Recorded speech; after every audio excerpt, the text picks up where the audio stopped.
Welcome to Next on the Tee with Chris Mascaro, the show where you get the inside access to the best minds in the game. Each week, Chris has the privilege of chatting with top instructors, legendary players, course architects, and industry insiders. If you're looking to improve your game, gain a new perspective, or just hear some incredible golf stories, you are indeed in the right place. You see, Chris, let me tell you something. I haven't spoken to a press man in my life that is knowledgeable, seriously, as you are. Never. You do such a great job. It kind of makes me feel good all of a sudden. You do so much for the game. You're so kind to all of us that are out there in the game. You know, we need more people like you in the game of golf. Thank you for pressing play. Now, grab your clubs, step up to the tee, and let's get started. This is Next on the Tee. Hi, folks, and welcome into this edition of Next on the Tee, where golf legends live and your game gets better. I'm your host, Chris Mascaro, and it's so wonderful to have you all here with me again this week. I've got 3 guests that I'm looking forward to sharing with you this week that are flat out going to knock your socks off. I'm going to start things off with a guy that I consider to be the greatest golf writer of this or any other time. I get to have him back with me after just joining me not all that long ago, and that is Ron Sirak. Like I say, he joined me a few weeks ago, had so much fun that I wanted to get him back on the show as soon as possible. This time around, I get Ron's thoughts on what we're all talking about, right? What we all saw and heard at the Ryder Cup. Ron mentions that perhaps the European team is going to run it back with Luke Donald and the same players until we prove we can beat them, right? So we may need to get used to some of those faces based on what's been going on. We also discussed whether the U.S. team should look outside of the game of golf for its next captain. Perhaps we need a better motivator, and I suggest at least someone who isn't one of their buddies. So might that be someone like a Coach K or a Nick Saban or a Michael Jordan who is at all of these events? Just somebody different, a different voice, a different attitude that those guys might look up to, respect, and respond to. So we'll get Ron's thoughts on that. He is from Western Pennsylvania, so we got to sneak a little Steelers talk in there as well. And like I said, Ron's fantastic. I love spending time with him. I think you're really going to enjoy him again this time around as well. Following him, top instructor Jeff Smith makes his 4th appearance with me here on Next on the Tee. Jeff is a Golf Magazine Top 100 instructor and one of the most sought-after instructors in the country. I joke that he needs one of those now serving numbers for the amount of clubs looking to entice Jeff to come on board with him. The Vintage Club out in Indian Wells, California is the lucky club that gets to have him right now. Jeff also shares his Ryder Cup thoughts with us. We dip back in time a little. Remember that Sam Wyche situation back when he was with the Cincinnati Bengals, their head coach? Remember things got kind of out of hand and they got a bad call and the fans were throwing stuff down onto the field and he got on the PA system and kind of berated them and said, "You don't live in Cleveland?" Well, maybe that's what we're going to need the European team to do when we get over to the 2027 Ryder Cup over in Ireland. Maybe a Shane Lowry is going to have to remind the fans that they don't live in New York when they start to give us the same kind of business that our folks were giving to them. So that's going to be an interesting kind of thing. Anyway, we kick that around. We'll also get some tips from Jeff for how not to overthink when we're out on the golf course and how failure teaches us what success cannot. And like I say, Jeff is just one of the all-time great people in our game. He's going to join me about, half an hour or so from now. Then be sure to come back for part 2 because David Eby makes his next On the Tee debut. David played his college golf at Augusta University, was Augusta College back in the day when he was there in the late 80s. You'll hear how he and his teammates laid the foundation there when they won a couple of conference championships. Then a handful of years later, Patrick Reed and his teammates won back-to-back national championships. But like I say, it was David and his teammates that got them on the road for that kind of success. David also caddied over at Augusta National while he was in college.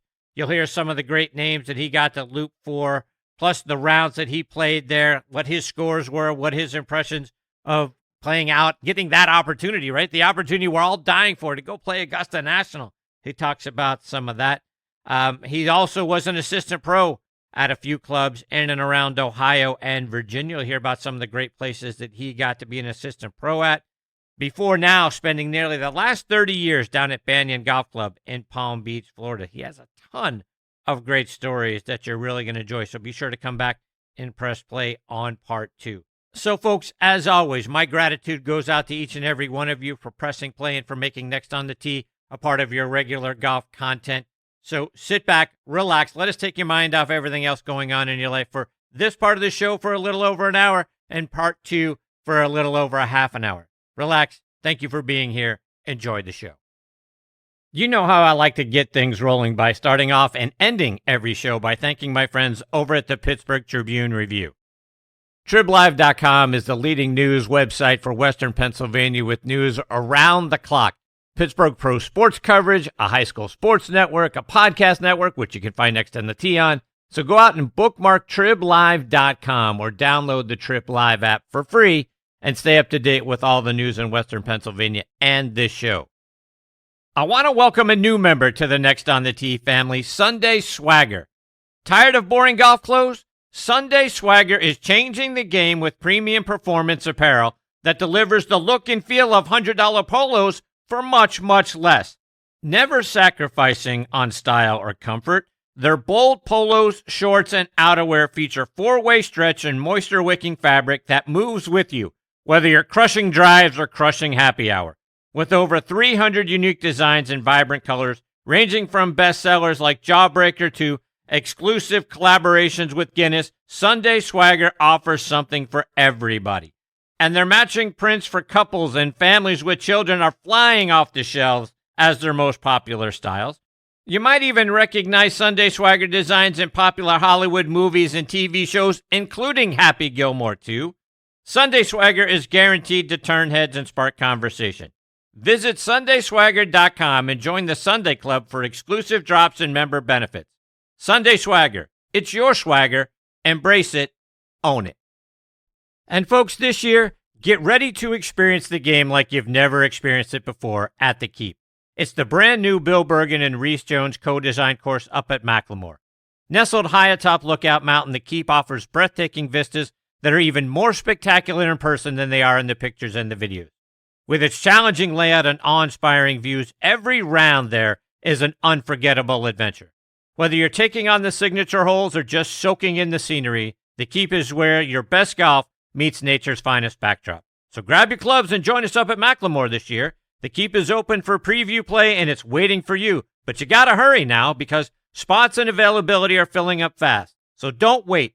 Check out both courses, the Highlands and the Keep, for yourself online at themacklemore.com. And then do yourself and your buddies, or yourself and your family a solid by getting your spot reserved now. And experience distance and forgiveness all at once with the new QI35 driver from TaylorMade. QI35 is designed to give golfers more distance from more of the face while maintaining maximized forgiveness through high MOI designs. Whether you're looking for low spin and maximum workability or easy launch and plenty of adjustability, it's available in low spin, core, and max models.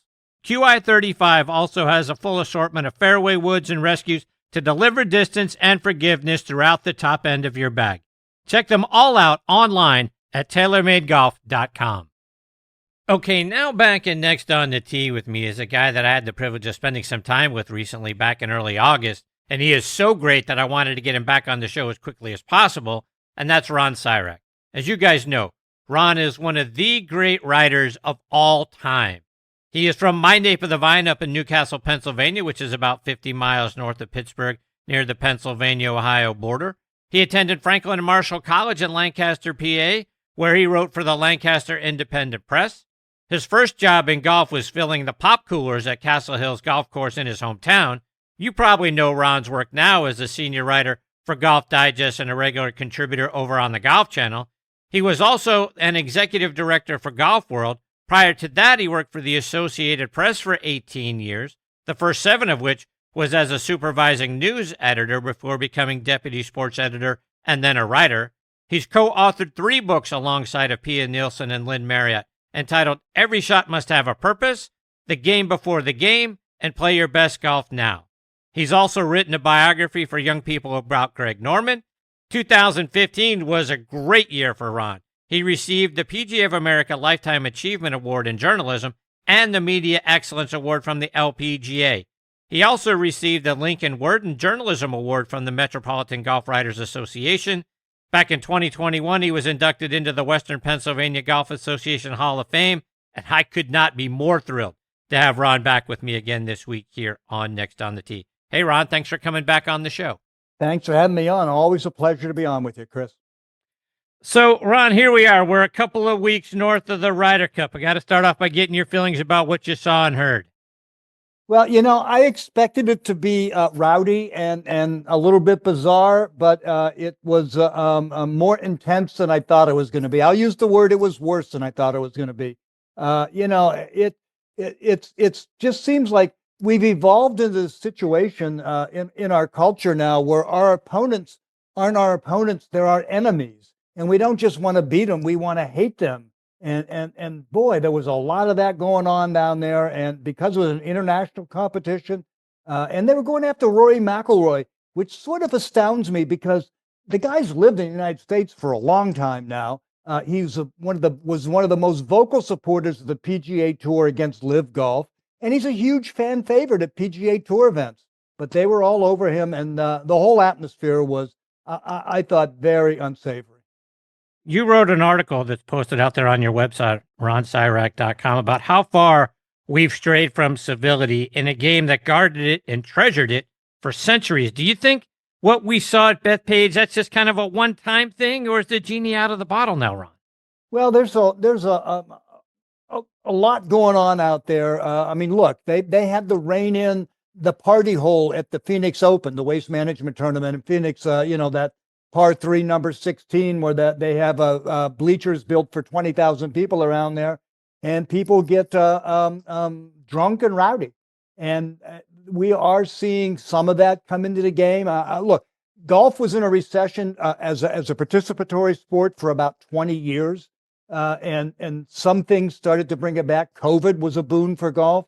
Non-traditional golf activities like Topgolf have brought young people into the game. But all of that is bringing a different atmosphere in there too. I don't think that what we saw at Bethpage is something that we are going to see at regular PGA Tour events. It'll be interesting to see what happens the next time the Ryder Cup comes back to the United States. On the course, Ron, I felt like we were in trouble kind of coming out of the gate when I saw Colin Morikawa being paired with Harris English. I thought, I don't know about that one. Morikawa has not played all that well consistently this season. Plus, he's been through 5 caddies at one point, which is never a good sign. The data said that pairing him with English was 132 out of 132 for the best possible pairings. And then when the U.S. dropped the first 2 matches in front of them, boy, I was really nervous. Like, this is not going well. And then I was even more stumped when Keegan doubled down on having those guys paired back again with each other in the Saturday foursome matches, and then they go out and then they drop that match as well. Were you concerned when you saw how things were going, some of the pairings that Keegan put together? Did you have a nervous moment there to think this certainly doesn't look like it's going to fare very well for us? Luke Donald just kicked Keegan Bradley's butt as a captain, and I think that what we saw was the fact that Luke Donald was doing it for the second time, and he had that experience out there. Not only did English and Morikawa get beat 5-3 in their foursomes match, they sent them back out again the next day in foursomes, right, where they got waxed again. I don't get that. I remember I was in 2004 in Detroit when Hal Sutton was the captain, and he pairs Tiger Woods and Phil Mickelson, which everybody knew wasn't going to work, and he did the same thing. They got beat, and then he paired them again. I don't get that. You look too at what Luke Donald did. He had one rookie on his team, Rasmus Højgaard, and he hit him. He only played him one session of the first 4 sessions, and then we didn't see him again until singles. And that's European captains are always less shy about hiding their weak links, and the Americans sometimes get into this thing of like, oh, everybody's got to be out there and playing, but I don't think Keegan Bradley had a good Ryder Cup. I'll tell you something else that I think that he messed up was the course setup. The home captain gets to set the course up, the width of the fairways, the height of the rough. The whole locations are done by the PGA of America, but he sets up the golf course, and they really turned a brute of a golf course, Bethpage, into a pitch and putt golf course because there was virtually no rough. Guys were just playing bomb and gouge golf, and it became a game of whoever could control the spin on their wedges the best and putt the best was going to win. And the Europeans, that played right into their hands. You look at Justin Rose and John Rahm and Shane Lowry. They were just knocking down pins after pins with short irons. Yeah, to your point, Ron, I think that's something that Keegan has come out afterwards and said that they didn't set up the course properly in the way that they wanted it to. But I guess I scratched my head about that. I mean, you had years to think about this. You certainly had all of this year running up to this event to figure out how you wanted to do it. You had all kinds of co-captains and other people you could have relied on. Hell, you could have called Reese Jones, who did all the work out there to talk about that sort of thing. How do you go all year long and in a 2-year run up to an event like this and get that wrong? Yeah, that was just that's just poor planning, and and then it rains early in the week, and so the course it softens, which makes the fairways play wider, turns the greens into dartboards, and the players are playing with their ball in their hand. They can pick up and boy, you let PGA Tour players pick up their golf ball and place it back down, they're going to knock pins down there. But Keegan did not have a good Ryder Cup at all. And here's another thing that I think, Chris, that we really saw there is match play is a whole different mentality than stroke play. Stroke play, 72-hole stroke play tournament, Scottie Scheffler's the best player in the world. But in match play, you're playing 18 one-hole matches. And I don't think the Americans make that adjustment, that mental adjustments to the aggressiveness you got to bring to match play that the Europeans do. Also, the European players play with a partner better than the Americans do. Look back, Tiger Woods had he played in 8 Ryder Cups. He had, in singles, he was 4-2-2, 4 wins, 2 losses, 2 ties. In the 4-ball and the foursomes matches, he was the combined 9-19-1. And I'm getting the feeling that Scottie Scheffler's that kind of guy too. He doesn't want to have a partner. He plays better when he's out there by himself. How many times did you see the Europeans helping each other line up a putt? They totally buy into having a partner out there better than the Americans. So let's take that a step further, Ron, because to your point, it feels like what we saw here at Bethpage was a microcosm of who we are, the U.S. team. We hardly won any of the team events, if you will. Right. To your point, guys going out with partners. And then we almost run the table and do the miracle on turf and win almost all of the singles matches. So it's like we're really good as individuals, but we're really bad at being team players. There was no way I thought it was going to be after the way they won all 4 of the team sessions going into singles. There was no way I thought that they were going to it was going to be that close at the end. But I think Europe's mistake. I think they went into a prevent defense, and we know how that always works out. Yeah. When you go into the prevent defense, you let the other team score points. But it is a mindset thing. It's adjusting to match play. It's adjusting to having a partner out there and buying into that. And I think too that team play is part of the European culture. They grew up with World Cup soccer. They grew up with international competitions in soccer, in golf, between the countries, and they had that much more of that mindset. The only time the Americans really come close to that is once every 4 years in the Olympics. But the Europeans, it truly is their 5th major championship, the Ryder Cup. It really matters to them. They really want to win it. But I guess here's where I still struggle, Ron, because I look over on the ladies' side and at the Solheim Cup. I mean, we're not dominating that thing, but at least we're 3-3-1 in the last 7. But the Americans can't seem to pull that off on the men's side. And even if you go back a little further, the U.S. takes a little bit steeper of an advantage, here going back to the early part of the 2000s. Why are the ladies so much better at this than the men? Well, I do think that they buy into the camaraderie of the event better. I've always felt it was always my feeling at a Ryder Cup that the European players go in looking at it as a week-long fraternity party, and the American players go into it looking at it as root canal surgery. It's like the European guys all have a blast, and if you saw any of the videos of their celebrations afterwards, I mean, they went in there to have fun, and they did. And the Americans sort of go in like it's an arduous thing that they got to do. Like I said, it's like we're going to the dentist. No, you're not. You're playing a golf tournament, and you got to get out there and you got to embrace the craziness of it. It's a different atmosphere, no question about it. But you got to embrace that atmosphere. And the Europeans embraced the atmosphere, even though there was a lot of hostility directed towards them. It really motivated them. Those first 2 days, they were riding a wave of the way Rory was being abused. It made Shane Lowry play really, really well when he was Rory's partner. Well, Ron, I think you hit the nail on the head, because that is one of the things you talk about, how the U.S. team kind of used this event versus the European team. I kind of feel like at the end of the PGA Tour season, and it's a long, arduous season, and I get that, but I think our guys just want to go home. And they take to your point about whether it's a fraternity sort of atmosphere, but I think they look at it as, yay, we get to go do this thing. And we look at it like, oh my God, I got to go do this thing. I think that mindset starts you out behind the 8 ball before the thing even starts. No, they pencil in. They've got a Dare Manor in Ireland on their schedule right now, and I can guarantee you there's 50 guys on European players out there right now who that is their main goal for this next 2 years, is to qualify for the Ryder Cup. And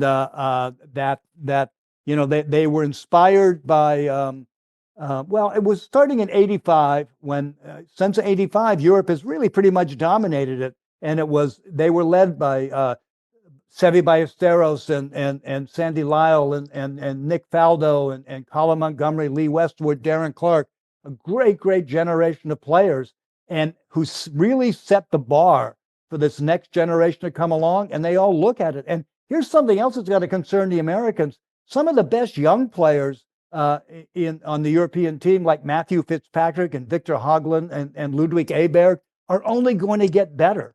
They're getting more used to this, and they're going to get better.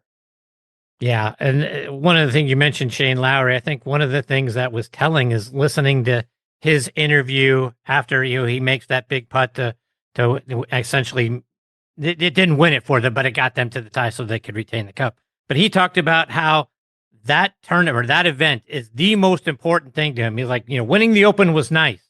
This is better. That tells you how their mindset is. My daughter, who grew up in New York City and now lives in Los Angeles and doesn't really follow golf very much at all. At one point over the weekend, she sends me a text and she just says, "I love Shane Lowry." Yeah. She just was totally bought in to the enthusiasm that he was bringing out there. And I think he became, and that's another thing that you see. The European team is knee deep in leaders, emotional leaders on that team. Who was the emotional leader for the American team? Now, maybe DeChambeau, Justin Thomas had a lot of it out there, but you just saw it on the European side. And somebody like Justin Rose, the oldest guy on both teams, led in a much more quiet way. But when you see somebody, Rahm was very demonstrative out there, and Lowry, Tyrrell Hatton, they're just so many emotional players who are buying into it, and they all become team leaders. You mentioned how Højgaard was the only rookie on the team, and how young this team is overall. Mm-hmm. But if you're Luke Donald, do you run it back with these same guys? Maybe there's one guy different here or there. Maybe Højgaard makes it. Maybe he doesn't. Maybe there's another guy that comes in. But do you run this thing back for as long as possible? Because there's just simply doesn't appear to be any reason to change it up. Yeah, he brought 11 of the 12 players back from the victory in Europe right. 2 years ago, and I think that he did that. And this was another way in which the Europeans were smarter than us. They wanted an experienced captain. They knew Bethpage was going to be a very, very hostile atmosphere. They knew it was going to be an intense atmosphere. So they made Luke Donald, brought him back as captain because, hey, we want a captain who's experienced at doing this. So that's one less variable in the complicated equation for how to win.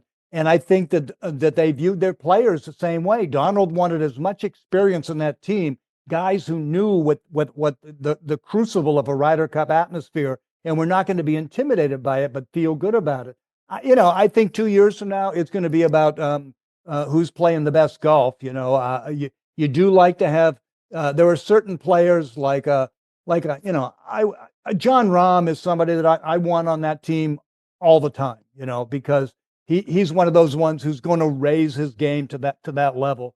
But I think he's gonna have no shortage of players to choose from. I would think it wouldn't be a bad idea if Europe makes Luke Donald be captain for a third time. Yeah, I agree. You mentioned Live Golf a little bit ago. It seems like they embrace the guys like a Hatton, like a John Rahm. They don't seem to mind as much that they've got a Live player in there. But going into the event, right, the tournament prior that Scotty won, they wouldn't let Bryson go in there and be a part of that because we don't want to hurt our egos or our pride. And it seems like they view it differently. Is pride getting in our way of looking at some of those guys on the Live side that might make this team better? Well, again, I think it's part of the team mentality that the European side has. I can tell you as a fact that for almost 2 years, whatever it is, 1 year and 51 weeks, most of the people on the European tour despised Sergio Garcia. They thought he was a pain in the neck. But that 1 week he was their teammate, they loved him because they knew he was going to annoy the Americans the same way that he annoys them. But, they weren't fans of Sergio, but they embraced him on Ryder Cup week. And I think that's the way that they look at John Rahm and Terrell Hatton. It's like, okay, they sort of betrayed our tour and went to Live Golf. But this 1 week, they're our teammates, and we got to wrap our arms around them. One of the big questions heading into the matches was whether Keegan was going to be the first playing captain since Mr. Palmer back in 1963. And hindsight is always 20/20, right? But do you think anything would have changed if Keegan would have been a part of the team as opposed to the captain? I think he did the right thing in not being the playing captain because that would have just been another distraction going on out there. It would have been another part of the story that and the Americans didn't need any more distractions. So I think he did the right thing. I don't think, I look at like who could he have replaced on, who would have thought that Russell Henley would play as poorly as he played the whole time? You try to think who would he have replaced there. I do think that going into the Ryder Cup, that Keegan Bradley was one of the 12 best American players. But I think he made the right decision in not trying to be a playing captain. Should the PGA of America consider looking outside of golf for someone who might be a great leader of the team, someone like a Coach K or a Michael Jordan or a Nick Saban, or just maybe someone who isn't their buddy like Bob Ford or a guy on the Champions Tour who's been there and done that? Have the U.S. captains just been too close to the players and we need to reach back to, I don't know, maybe even a Paul Azinger, someone who can step in and lead the team next time around? That's a possibility that they may have to do. When the PGA first said they were going to take the Ryder Cup to Bethpage, they thought that Phil Mickelson was going to be the captain. Right. New Yorkers love Phil Mickelson. They love Phil Mickelson more than they love Tiger Woods because he's got that New York kind of personality. He looks you in the eye and slaps hands with you and engages with the people. So they thought it was going to be Phil. Then Phil went to Live Golf, and that ruined that. Then they wanted Tiger, and for reasons that I still haven't figured out, Tiger didn't want to do it. I heard that they talked to a couple of other people, and then finally Keegan became about the fourth or fifth choice, and he ended up doing it because he played his college golf there. At St. John's, he played at Bethpage. I'm hearing a lot of people say that okay, they need Nick Saban or they need something like that. It would be an interesting gimmick to try. I know that the Women's European Solheim Cup team in 1998 made Pia Nielsen the captain, and Pia Nielsen is an instructor who I've written 3 books with, and it didn't work out well. Now I tend to think that the American team was just a whole lot better, but it's sometimes good to have a captain who is very familiar with the players, who knows them personally, knows their games. And that's the danger that you have if you reach to somebody from outside the golf community. We've essentially got 3 more months until the real start of the next PGA Tour season. But Ron, are there things that you're still interested to see golf-wise going on out there over the winter? Or does your laptop maybe need a little rest and we'll see you again at the Century in early January? Well, I mean, to me, the story that's going to be going into next season, and and I think made this point to you before, is the three greatest winners I ever covered: Jack Nicklaus, Tiger Woods, Annika Sorenstam. And what made them special is they not only forgot their losses, they forgot their wins immediately. They never got tired of winning. They just piled victory upon victory. They'd win a tournament and go out the next week and play with the same intensity as if they'd never won a tournament in their life. And I'm going to be very curious to see if Scottie Scheffler can keep up that kind of fire going. We're now into like year 3 of a really pretty dominant run by him. And, Tiger did it for a dozen years. Jack did it for 25 years, and Annika did it for 10 or 12 years. It'll be interesting to see if Scottie keeps that fire going and can continue to pile those victories on top of each other. Ron, just a couple more before I let you go. And back in February of 1998, you wrote an article saying Jack Nicklaus should be given an exemption to play in the U.S. Open for life, and then went out in April and finished 6th in the Masters at age 58 that year. But talk about why you thought he and Mr. Palmer really deserved to play whenever they wanted to. Because of everything they did for the game. If you're having a conversation of who the greatest players of all time were, Jack Nicklaus is certainly in that conversation. If you're having a conversation about who the most important player of all times was, it's Arnold Palmer. And in my mind, nobody else. He was the most important. And what they meant to the game, how they grew the popularity of it. Think of when they came along. Arnold in particular, TV was just discovering the commercial potential of live sports, And who televised better than Arnold Palmer, with that corkscrew finish and the dynamic way he attacked the golf course, the movie star, good looks, everything about him was fit perfectly, and they grew the game. I think I've said this to you before, that my dad was a steel worker in Western Pennsylvania. He took up golf in 1955, the year Arnold won his first PGA Tour event. Arnold won his first Masters in 1958. By 1960, every steel mill in Western Pennsylvania had a 9-hole golf league, and that was because of Arnold Palmer. So those two guys and what they did to grow the game, and what they did to really, can you imagine, how Arnold would have reacted to what happened to Bethpage? I'm sort of surprised and a little disappointed that Jack didn't, get more involved in being critical of what was there. But they say they really were emblematic of the culture of the game, and that civility, that respect for your opponent, that respect for the rules.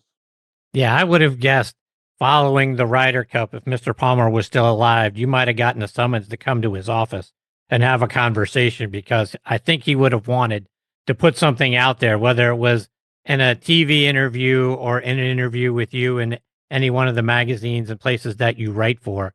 I'm guessing he would have had a pretty strong opinion about how it went down. Yeah, Arnold was always very strong with his opinions, and both praiseworthy and critical. But Arnold had that incredibly innate ability to be critical without being cruel, and that's a gift, to be able to evaluate something and point out the flaws and its negativeness, and without being attacking. And Arnold was brilliant at that. So, Ron, here we are. We're at about the quarter pole of the NFL season. I got to ask you about our Pittsburgh Steelers. We're 3-1, and based on the condition of all the other teams in the AFC North, I'm feeling pretty good. Now, I know they still got the same teams that went out and beat the other guys in our division. Those guys are still on our schedule, but I'm feeling pretty good at 3-1. Didn't we go down this road last year too? Where we like 5-1 or 6-1 or something, and then we lose the last 5. We had the division in our hands. But what's happening this year is every other team is just falling apart. The Ravens and the Bengals have injuries. The Browns are the Browns, and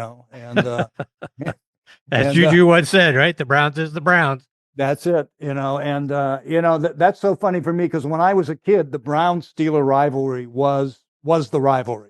Yes. And then the Browns moved to Baltimore, and it became, and for those of us the Ravens are still the Browns in my mind. Indeed. Yeah. Yeah. Ron, before I let you go, remind our listeners one more time about how they can go out there, pick up the books that you've written, find your articles, and follow you on your website and on social media. Well, if you Google Vision 54, you'll find the Vision 54 website, and the books are also available on Amazon. There are the 3 Vision 54 books, and you can also find my stuff on my website, ronsirak.com, and I'm on and follow me on Twitter too at Ron Sirak. Ron, I can't thank you enough for being generous with your time again this week. You're just one of my favorite people on the planet. You're such a treasure. I hope we get this privilege of getting to spend some time with you again before too long. It's always a joy to be on with you, and talk to you down the road, my friend. Take care, Ron. All the best to you and your family. We'll catch up soon. Yep. See you, Ron. That's a great Ron Sirak, folks. Vision 54 is where you can get those 3 books. RonSirak.com, fantastic website, and he's got some of his articles there, which we talked a little bit about during the course of our conversation. And then follow him out on social media at Ron Sirak as well. You just want to talk about a guy who is, in my opinion, the greatest golf writer of this or any other time. You just heard him talking. Ron Sirak is a fantastic individual. He's a legend in our game, and he is just good people. That's the bottom line. He is just good people. We'll get him back on the show again, hopefully before too long. Coming up next, as you guys know, is Golf Magazine Top 100 instructor Jeff Smith. You also know how much Jeff has meant to me over the years. A great instructor and a 10 times better human being, sought after by just about every club out there. Before I bring him into the show, though, I want to remind you about our friends over at On Point Golf and their out-of-this-world On Point Golf Ball Marker. And if you don't have one, folks, you really need to go check it out at onpointgolf.us. Get the #1 ball marker in the game of golf. On Point is the only 3-dimensional ball marker out there, with alignment technology and a removable coin that is approved to use according to the rules of golf. As you know, putting is all about line and pace. Mark your ball with On Point, engage with your 3-dimensional ball marker, and have more confidence in your line. Execute the putt, and you're going to lower your scores. Do what the likes of Jim Furyk, PGA professionals, and amateurs alike are doing now. They use the #1 ball marker in golf, and they lower their scores. You know Ken Duke and Thongchai JD. They won for the first time on the PGA Tour in 2023, and they were using an on-point ball marker. Get yours at onpointgolf.us and make more putts. And oh, by the way, you can also customize the removable coin for any club, event, or corporate outing. They make really great tee gifts and custom products. That's also going to help lower your score. I use on-point ball markers. Mine is black and gold, 3D black golf ball with a gold line down the middle to help me line up my putts. It's like having a 15th club in my bag. It's helped my game. Why wouldn't you let it help yours? Again, onpointgolf.us. See what I'm talking about. Order yours today. I also want to remind you about our wonderful friends over at Squares Golf. So Nick here. What if there was a golf shoe embraced by hundreds of thousands of golfers, celebrated for its stability, comfort and distance? What if this shoe earned the title of most technologically advanced golf shoe by Sports Illustrated? And what if the company behind that shoe spent the last year perfecting a brand new category of golf footwear? Well, the what if is here. Introducing the all-new Pro S2 LT by Squares, a new class all of its own, the perfect blend of lightweight comfort and stable performance. You'll notice the difference. Change your shoes, change your game. Squares. I also want to give a special shout out to our wonderful friends over at the Pittsburgh Brewing Company. Their pumpkin ale is back, folks. It's the #1 selling pumpkin beer in Western Pennsylvania, and incredibly popular everywhere their beer is sold. Why? Because it's everything you love about beer, disguised as everything you love about homemade pumpkin pie. Go online to pittsburghbrewing.com to check that one out. Plus, their other great beers, including the Blockhouse Blueberry Wheat, along with my family's favorites, Iron City and Icy Light, of course. Check all of that out and everything else they've got going on this fall by going online to pittsburghbrewing.com. Now back in making his 4th appearance with me here on Next on the Tee is Golf Magazine Top 100 instructor Jeff Smith. Among Jeff's many accolades, he has also been named the top instructor in the state of Indiana. He is also a top 100 growth of the game teaching professional. He was named the 2018 Indiana PGA Player Development Award winner and the 2020 Indiana PGA Teacher of the Year. Going back to his college days, Jeff earned his degree in psychology and economics at Indiana University. These days, Jeff is incredibly sought after. He has spent the winter months down at the Bonita Bay Club down in Bonita Springs, Florida. In the summer, he's been out at Flagstaff, Arizona, at Pine Canyon, and their sister course, Talking Rock in Prescott, Arizona. There's also been Jeff Smith sightings out at the Vintage Club in Indian Wells, California. And rumor has it his car has one of those pick a number roll things like you see at the deli. Clubs come up and pull a number and speak with him, and Jeff calls out, now serving number 472. Hey, what's your offer? If all of that wasn't enough, you probably know him as the co-host of one of the best golf podcasts anywhere, Those Weekend Golf Guys, along with John Ashton. You can check them out online at thoseweekendgolfguys.com or on your favorite podcast app. And boy, I just could not be more honored. I get to spend some more time with Jeff this week here on Next on the Tee. Hey, Jeff, how are you, my friend? Hey, I'm just doing great. Thanks for having me on again. I certainly, this is one of the greatest podcasts ever. If you like golf, this is fantastic because you pull in some of the best people on this podcast that I love to listen to, and I'm just glad to be here. The thing that I do is we're just messing around. We're having a good time talking golf, and we don't talk about the tours, and we just mess around talking about golf for just everybody. And it's fun. Yeah, and you guys do a great job at it. All right, so in the immortal words of Billy Squire, everybody wants you. Update us on what's been going on with you this summer. Well, I've been teaching a lot at I'm the director of instruction for a great company called Symmetry, and they own Pine Canyon in Flagstaff, Arizona, and Talking Rock Ranch in Prescott, Arizona. And so I get to go to both places and do some classes, do some clinics, and do a lot of individual lessons and get a lot of on-course lessons. And it's fantastic to be out there. Both those golf courses are just beautiful. In Pine Canyon and Flagstaff is probably one of the best mountain golf courses that I've ever seen. There's ups, there's downs, there's sideways, everything's beautiful. You just look at it and you're like, wow, every day I get there, I'm just shaking my head going, I'm so lucky to be here. So where are we going to get to catch up with you this winter? Well, this winter, I'm like last winter. I'm no longer in South Florida. I really love the Bonita Bay Club. It was terrific. Those people down there are wonderful. And but I had this wonderful opportunity to become the director of instruction at the Vintage Club in Indian Wells, California. And that's just one of those things that you look at, and I'm truly humbled to be there. It's a fantastic place with fantastic people, and I'm looking forward to going back. We get back there about a month from now. Is opening day, mid-November, and we get rolling. And it's a little slower start because it's right there at the Thanksgiving holiday, and then followed up by Christmas and New Year's. But man, as soon as New Year's rolls around, we are absolutely just cranking. An awful lot of teaching, golf schools galore. We are having a great time. All right, so switching gears a little bit, Jeff, as you might have heard in the first segment, I was talking to Ron Sirak. We were kind of bemoaning what we saw at the Ryder Cup. I got to get your thoughts about what you saw and what you heard. It saddens me, actually. This is the crowd is no longer accepting the notion that golf is a gentleman's game. And it was really sad to see that we don't treat people well. It's a friendly competition. Yes, there's money involved because the players are getting paid, and we can think of that all we want to, one way or the other. But it's a big event. It means a lot to the players. The history of it means a lot. And I hate to think that there was just zero respect shown for the competitors. And you hear what you hear. We've all seen the stories of who was saying what and all kinds of things. And it's just I look at it from the big picture perspective of what happened to us. Why do we do that? Yeah.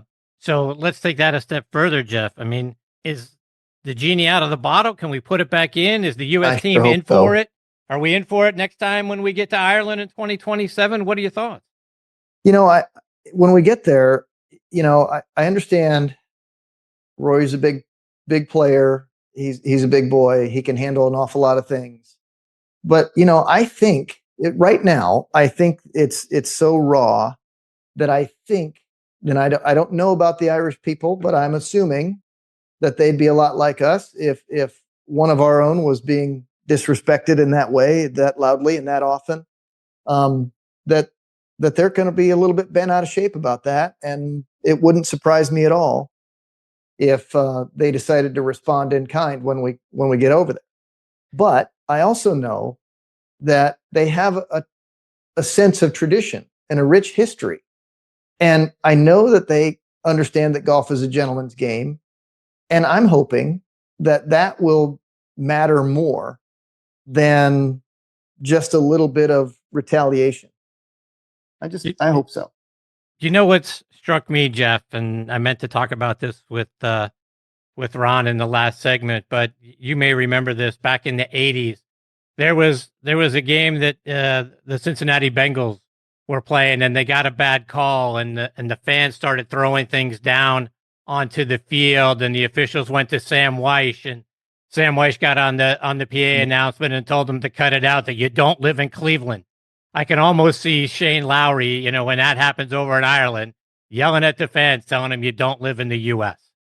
Yeah, or specifically New York. Right. And I don't have anything against the New York crowd. I really don't.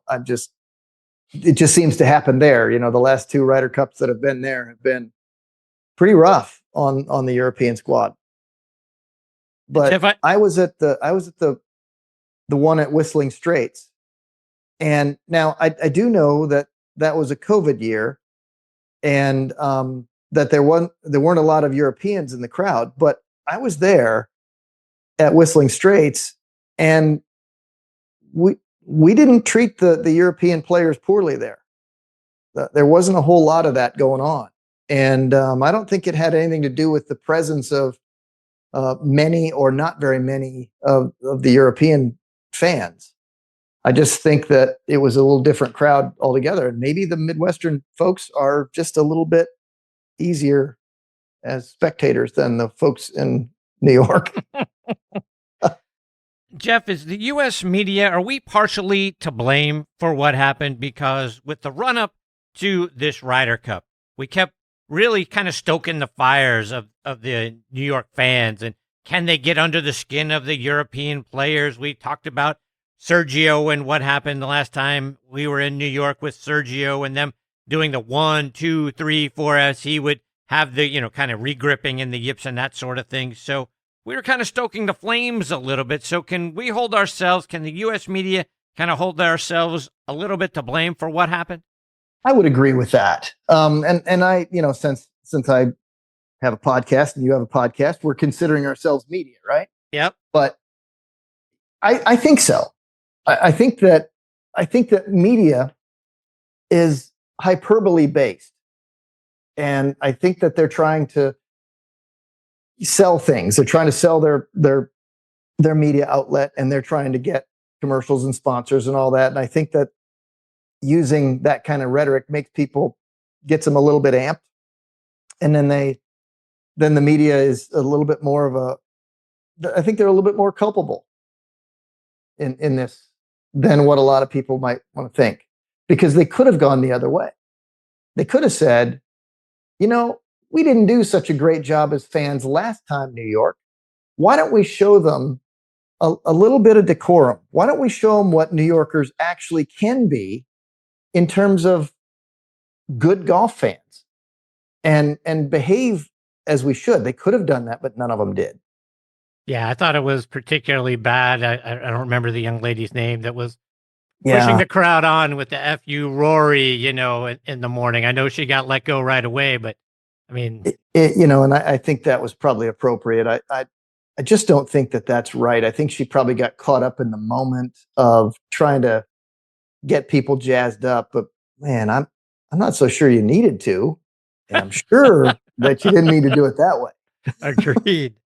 Jeff, in the mix with all of this, I feel like the PGA of America could have done a better job. And I'm not going to name names and throw out the quote, but it feels like they could have gotten control of this thing and come out while it was going on and reined it all in instead of afterwards really kind of sidestepping it before finally coming through with a formal apology. I don't know. What are your thoughts on what the PGA of America could have done differently or better?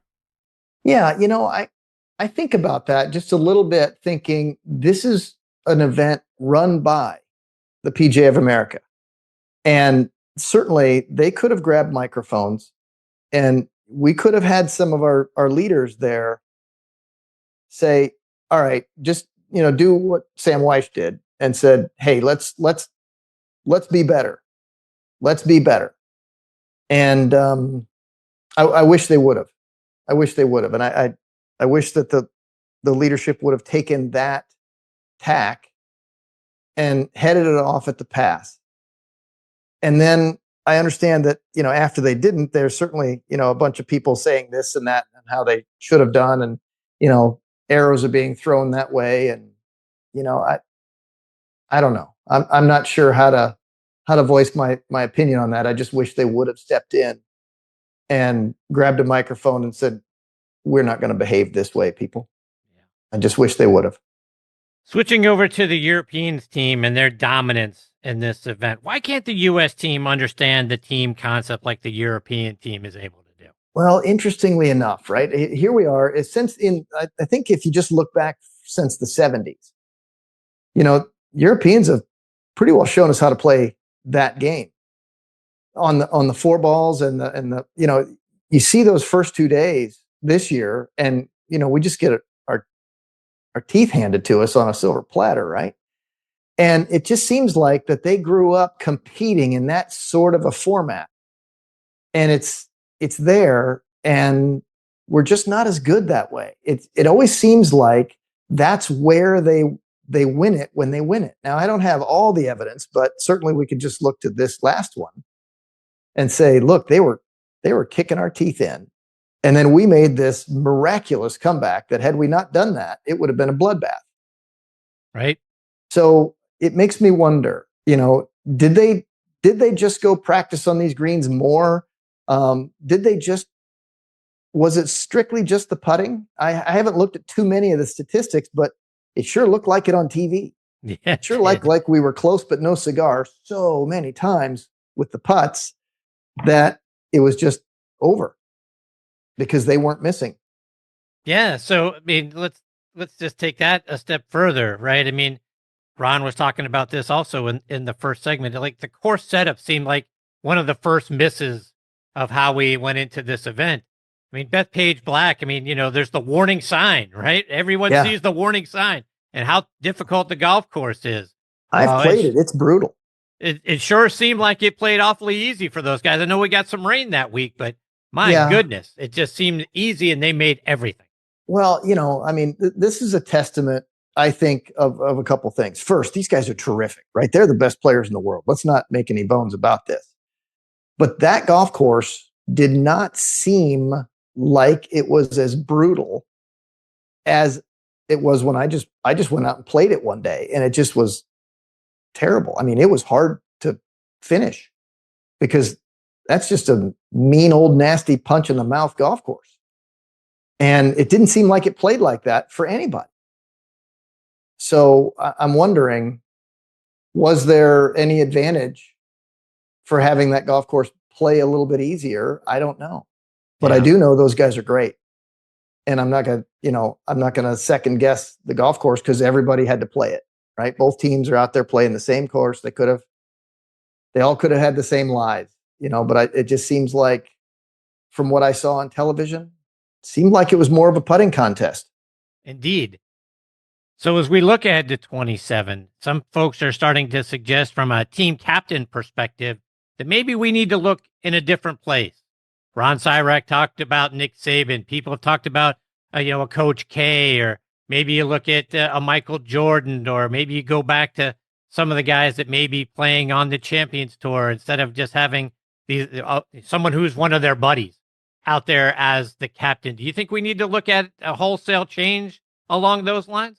Oh, I doubt wholesale change. I mean, certainly I think that having those people that you just mentioned are great motivators and they're great champions. Michael Jordan, certainly one of the greatest ever in any sport. You could always say he's, literally the best to second best of every athlete you've ever seen. And he could provide some things about winning. So can Nick Saban and Coach Krzyzewski and, people like that.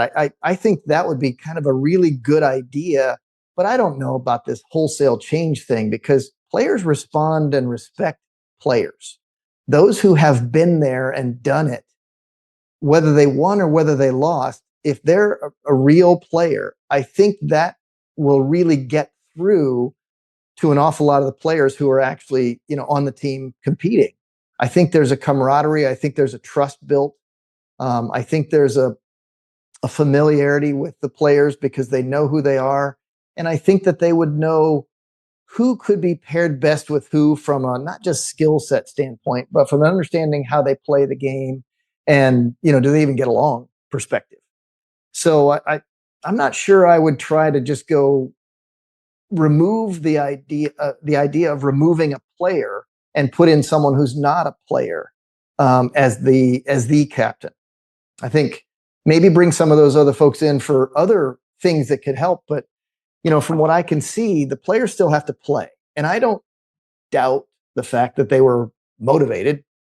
I don't think any of them were out there just to be there like it was some ho-hum event that they didn't really care about, but they had some room in their schedule. I'm not thinking at all that these guys weren't motivated, but I certainly think that bringing some of these other people in could add a certain element, a spark to things. Couldn't hurt. Certainly couldn't hurt. Yes. All right, let's switch it up a little bit, Jeff. Sure. You posted on social media recently a saying that goes, "Failure teaches what success cannot." Talk about what you mean by that. You learn tough lessons by failing. And you learn those because they hurt. Whether it be in your sporting life, your personal life, or any other way of walking in life, when you have failed at something, it is a true wake-up call, and it is a motivator to be better, because failure hurts. Because success is, yes, smile, raise your hands in the air. I got this trophy in my hand, and that's fleeting. You don't learn great things, big lessons in life by winning. That's the reward for working very hard and succeeding. But the failure teaches you why and what you must do to not fail again. And I think that's kind of important. And I'm not sure who said it, but I read it somewhere and it meant a lot.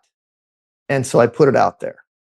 Because whether you're talking about golf or football or basketball or personal life issues or work issues or anything, you could look at that whole thing and say, man, let's learn from our failures so we don't do it again. One of the ways we as players tend to get in our own way, Jeff, whether it's out on the golf course or on the practice range or wherever it is we overthink things. How do you teach your students to not overthink everything?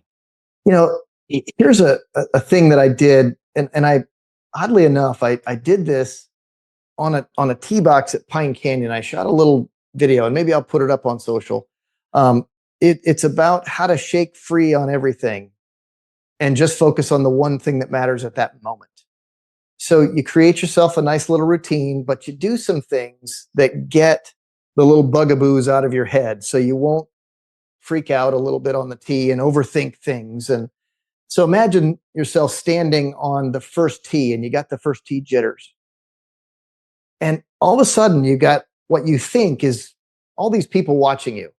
But really it's the same people that are going to watch you on every shot, on every tee box, all 18 holes. So what's it matter? Why is that one such a big deal? And then you tend to overthink and you stress a little bit. So I tell people, hey, look, let's create a little routine and let's look down the fairway and let's tell ourselves, man, this hole is beautiful. I love this hole and I'm just going to go hit it there. And now all of a sudden you've taken a little bit of that thought that could be on some other thing that doesn't need to be there and just put it something that you're a bit more calm. And, you've got a little bit now of this is what I'm going to do, as in, because I'm just going to hit it there. And then I'll just say, okay, why don't we take a couple deep breaths, like in through the nose and out through the mouth, and slowly do a few of those, and then walk up, focus on your target, and just say, that's exactly where I'm going to hit it. And for the next 15 seconds of your life, be dialed into only that. And then all of a sudden you create this routine, and then it becomes easier and easier and easier. So I tell people to practice on the range doing the same thing, so that every shot they hit feels the same. Their process was the same. Their emotions were the same. Because sometimes people overthink things because all of a sudden they decide that this shot has far more value than the one they just hit on the range. I love it. So we try to get them to devalue the first shot of the day. And at the same time, when you're practicing, you're putting more value on the practice shots. Now, all of a sudden, you're kind of blending those two things together. And now it's easier to have a routine. And then routines make people a bit more calm. And interestingly enough, I battled, and here I am preaching about a routine in golf, and yet I battle having much of a routine in my own life. And it's really interesting, that dichotomy, because there's some things I just feel like, man, I just want to go do this right now. And instead of sticking to some basic routine that actually makes me a better person and a better performer in everyday life, I'm coaching people to have a routine right before they go hit a golf shot. So it's interesting how that is, right? Indeed. Hey, how about physician heal thyself, right? Exactly right. Yeah.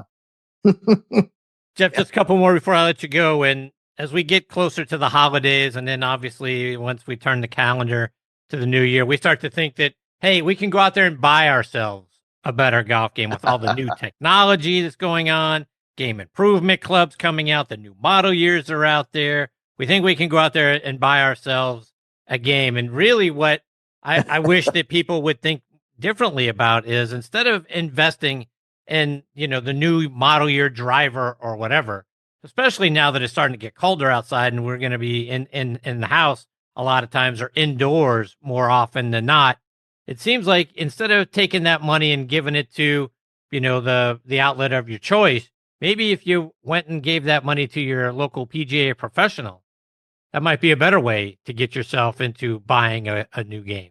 What do you think? I would agree with you. Now, I know that you're talking to a teacher and everybody understands. Here it is. Sounds like we're giving ourselves a plug, as opposed to the next manufacturer with their next driver, with their next same promise that sounds all the same. It's like, well, wait a minute. Didn't you do that the last 5 years? Is it really any better? Is it really the equipment, or is it something that, is it your stubbornness or your ego that says, I don't want a golf lesson, I can do this myself? Realistically, if you learn to do some things that your body can actually reproduce, and that you can get a club on the ball to tell the ball to go do what you want, you can put almost any club in your hand and make that happen. And yes, there's some clubs, of course, that would make it happen better than others, and that is done by proper club fitting.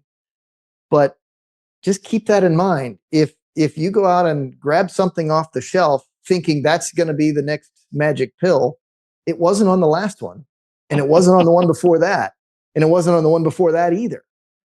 So why wouldn't you at least change gears in your mind enough to say, maybe the way I'm trying to go about this doesn't work on a repeatable basis for me. I might catch 1 out of 20 pretty well, but why wouldn't I learn something from a great teacher who's been around and can make you do something very easily to do and get you to perform?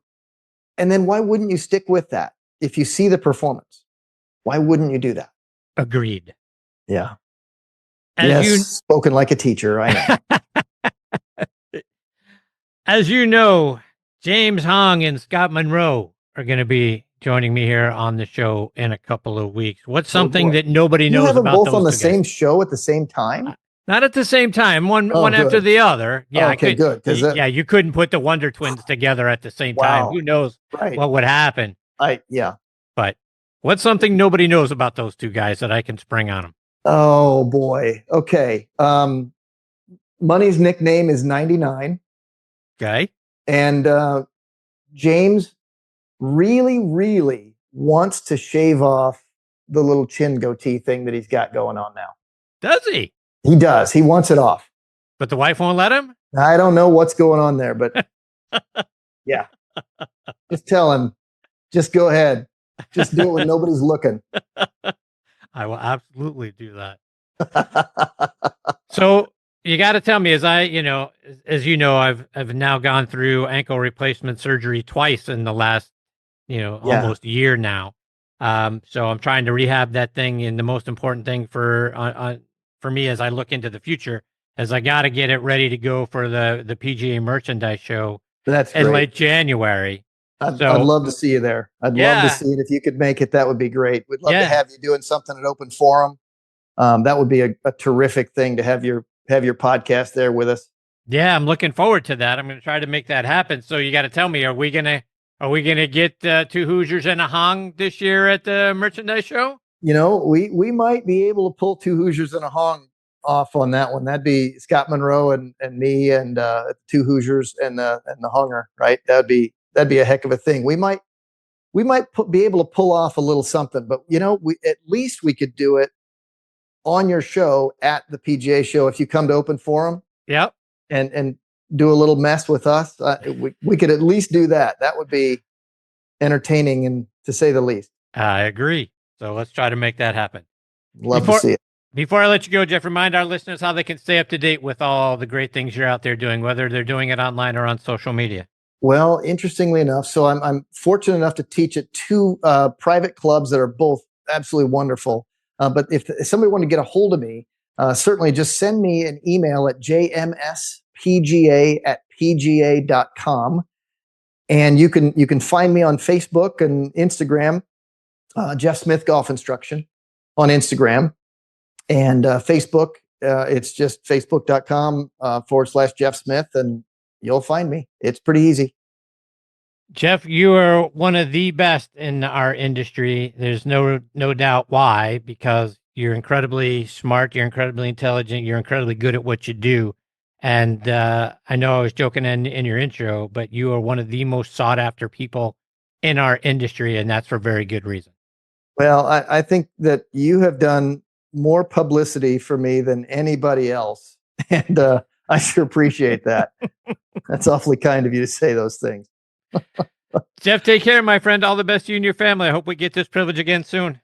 I hope so too. And take care of that ankle. We know that, we're all thinking about you and kind of giving you a big pat on the back and say, let's get this thing done. Let's get you back up and healthy. I appreciate that very much. All right. All the best to you and your family, Jeff. Thanks. You too. See ya. We'll see ya. That's a great Jeff Smith, folks. Again, you can find him online. Jeff Smith Golf Instruction is where you're going to find him out on Instagram. jmspga@pga.com is where you can send him an email. And look, those weekend golf guys, there's a reason why that's one of the best podcasts, regardless of sport. You can go out there and you can listen to Jeff and John, and they're going to make you laugh. They're going to make you feel good about yourself. You're going to walk away from that, as he's talked about at the beginning, right? They don't really get into all of the golf tournament sort of stuff, but they talk golf, and then it's just a fun conversation.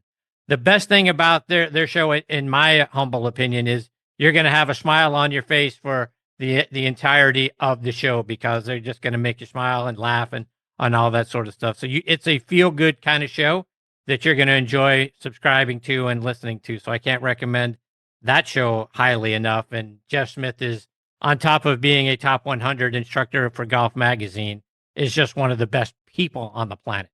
That's the thing you walk away, any conversation you have with Jeff, anytime you're around him, you feel like you've just been around a guy that's just one of the best people you'll ever meet. So thanks to Jeff for being a part of the show as often as he has. It's the 4th time that he's been kind enough to join me. Hopefully we get the privilege of having him back on the show again before too long. And 2 Hoosiers and a Hong has got to happen at the PGA Merchandise Show. So I look forward to that too. All right, my friends, it is time for me to put a bow on part 1 of this week's show. My sincere thanks to 2 of the all-time greats, Ron Sirak and Jeff Smith, for joining me this week. Now come back for part 2, because David Eby is going to make his next On the Tee debut. A guy who played his college golf at Augusta University. did a stint over at Augusta National, so you know we're going to talk all about that. He's been doing great things now for nearly 30 years down at Banyan Golf Club in Palm Beach, Florida. So you're really going to enjoy David. I did, and I know you're going to have a good time as well, hearing about some of the great people that he's had an opportunity to be on the bag for when he was at Augusta University, going over to Augusta National to caddy, and then being an assistant pro there for a little bit, and then onward throughout his career. So, folks, I cannot thank you enough for being the greatest supporters in the history of podcasts. I appreciate each and every one of you so very much. Thank you for pressing play and making Next on the Tee a part of your regular golf content. Until next time, hit 'em straight, my friends.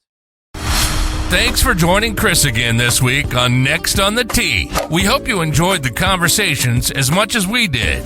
Please share the show with your golf buddies and be sure to follow it on Trib Live or your favorite podcast app so you never miss an episode. Thanks for pressing play and being part of the journey. We'll see you next week, right here, where the best minds in golf share their stories.